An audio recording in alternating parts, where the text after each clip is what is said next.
بسم اللہ الرحمن الرحیم الحمد للہ رب العالمین والصلاة والسلام علی سید الانبیاء والمرسلین محمد وآلہ وصحبہ اجمعین اما بعد۔ میرے محترم بھائیوں، بزرگوں اور پیاری ماں اور بہنوں، پچھلی 2 ویڈیوز کے اندر شوہروں کے حقوق بیویوں کے لیے قرآن اور سنت کے حوالے سے کیا ہیں وہ بیان کیے گئے تھے۔ انہی میں سے کچھ حقوق اس ویڈیو کے اندر بھی بیان کیے جائیں گے کہ اللہ والوں نے قرآن و سنت سے ثابت کر کے یہ لکھا ہے کتابوں میں کہ نیک عورت وہ ہے جس کے اندر 6 صفات پائی جائیں، 6 نشانیاں ہوں، 6 کوالٹیز ہوں۔ جس عورت کے اندر یہ 6 کوالٹیز ہوں گی وہ عورت نیک عورتوں میں سے شمار کی جائے گی۔ سب سے پہلی فرمایا ہے کہ خاوند کی مددگار ہو۔ خاوند کی مددگار کیسے ہو؟ کاروبار کے اعتبار سے ہو یا کسی اور اعتبار سے؟ فرمایا کہ نہیں، بہت ساری مرتبہ دیکھا جاتا ہے کہ گھروں میں کوئی کام نکل کر آتا ہے تو مرد حضرات اس میں آگے بڑھتے ہیں، مرد وہی کا ایک کام ہوتا ہے وہ، تو عورتوں کو اس میں یہ نہیں کرنا کہ مرد کا کام ہے تو مرد کرا کرے، ایسا نہیں، بلکہ یہ کرنا چاہیے کہ آگے بڑھ کر جتنی اپنی استطاعت کے مطابق خاوند کی مدد ہو سکتی ہے اتنی کرنی چاہیے۔ دوسرے نمبر پر فرمایا ہے کہ نیک عورت وہ ہے جو اپنی عزت آبرو کی حفاظت کرنے والی ہو۔ تیسرے نمبر پر فرمایا کہ نیک عورت نماز کی پابند بھی ہونا چاہیے، اس لیے کہ وہ نماز کی پابند ہوگی تو پورے گھر والوں پر اس کا اثر پڑے گا، گھروں کے اندر نورانیت، روحانیت آئے گی۔ چوتھے نمبر پر فرمایا کہ شوہر کی اطاعت گزار، فرما بردار ہونی چاہیے۔ پانچویں نمبر پر نیک عورت کی صفات میں سے بیان فرمایا ہے کہ وہ خوش اخلاق ہو، اس کے اخلاق اتنے اچھے، اتنے پیارے ہونے چاہیے کہ پورے گھر کو لے کر چلنے والی بنے، کہ شوہر کبھی ناراض ہو گیا، غصہ ہو گیا تو یہ نہیں کہ جواباً ہم بھی غصہ ہو جائیں اور پھر برابر حساب کتاب کریں۔ اس کی وجہ سے اکثر حالات خراب ہوتے ہیں، گھروں کا ماحول اور گھروں کا سکون برباد ہو جاتا ہے۔ ہونا تو یہ چاہیے کہ ایک طرف اگر شوہر گرم ہو تو عورت نرم ہو جائے، اور اگر عورت نرم ہو تو پھر شوہر کو یعنی گرم رہا تو ٹھیک چلتا ہے۔ یعنی مطلب کہنے کا یہ ہے کہ دونوں طرف سے برابری نہیں ہونی چاہیے، ایک طرف سے گرم تو دوسری طرف سے نرم چلنا چاہیے۔ اس کی وجہ سے گھروں کا ماحول، گھروں کا سکون برباد نہیں ہوتا۔ چھٹے نمبر پر فرمایا کہ نیک عورت کی صفات میں سے یہ بھی ہے کہ وہ صبر کرنے والی ہو، شکر کرنے والی ہو۔ صبر کس بات پر کرنا ہے؟ فرمایا کہ صبر اس بات پر کرنا ہے کہ شوہر کے اوپر کبھی حالات آئے، کبھی کچھ کاروبار کے اندر تنزلی کا شکار ہو گیا، کبھی بزنس میں لاس ہو گیا، تو یہ ساری چیزوں کو لے کر صبر کرنا ہے۔ اور شکر کیسے کرنا ہے؟ کہ مثال کے طور پر اللہ تبارک و تعالیٰ نے بہت زیادہ برکت دے دی بزنس کے اندر اور بہت زیادہ ترقیات سے نواز دیا تو اس کو لے کر شکر کرنا ہے، اور کبھی حالات کا شکار ہو گئے تو صبر بھی کرنا چاہیے۔ 15ویں نمبر پر جو عورتوں کی صفات یا شوہروں کے حقوق جو عورتوں پر عائد کیے گئے ہیں قرآن اور حدیث کے حوالے سے، وہ یہ ہے کہ بغیر اجازت کے عورتوں کو گھر کے باہر نہیں جانا چاہیے۔ اکثر دیکھا جاتا ہے کہ میاں بیوی کے درمیان جو تعلقات خراب ہوتے ہیں اس کی ایک وجہ یہ بھی بنتی ہے کہ ہماری ماؤں بہنوں کا، مستورات کا یا عورت کا جب من کیا تب گھر چلی جاتی ہے، یا تو کسی رشتہ دار کے یہاں جاتی ہیں یا اپنے ماں باپ کے گھر چلی جاتی ہیں، اور پھر شوہر کو ایسے عین وقت میں ضرورت پڑ جاتی ہے تو عورت وہاں ہوتی نہیں، پھر تعلقات خراب ہوتے ہیں۔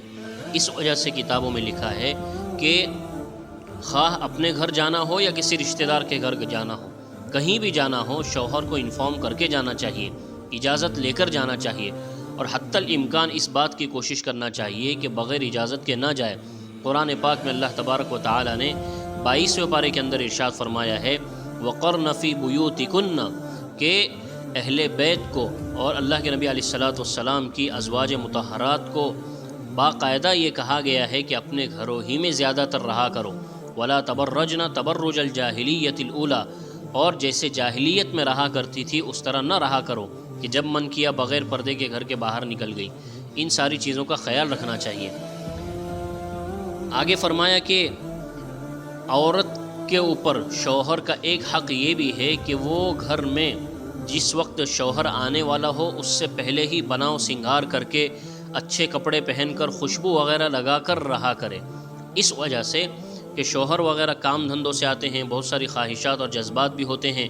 اور گھر میں ایک نئے ارادے کے ساتھ، نئی امنگوں کے ساتھ آتے ہیں، اور گھر کا ماحول جب دیکھتے ہیں کہ فلاں چیز یہاں پڑی ہوئی ہے، فلاں چیز یہاں پڑی ہوئی ہے، آج گھر کی صفائی بھی نہیں ہوئی، گھروں میں جالے لگے ہوئے ہیں، یا بچوں نے گھر کے میں گندگی مچا رکھی ہے، یا مثال کے طور پر عورت کے کپڑے بہت گندے ہیں، اس میں سے اسمیل آ رہی ہے، بو آ رہی ہے، تو یہ ساری چیزیں دیکھ کر ایک اچھا خاصا آدمی جو نیوٹرل ہو کر گھر میں آتا ہے، جب یہ ساری چیزیں دیکھتا ہے تو پھر وہ غصہ ہوتا ہے، پھر معاملات اور حالات خراب ہو جاتے ہیں،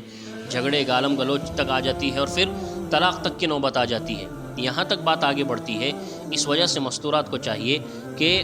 مردوں کے ڈیوٹی پر سے آنے کا ٹائم نوٹ کر کے رکھے کہ کس وقت ہمارے ہسبینڈ گھر سے باہر جاتے ہیں اور کس وقت گھر میں آتے ہیں، اس وقت سے پہلے اپنے بناؤ سنگار کر کے رکھے، تیاری کر کے رکھے۔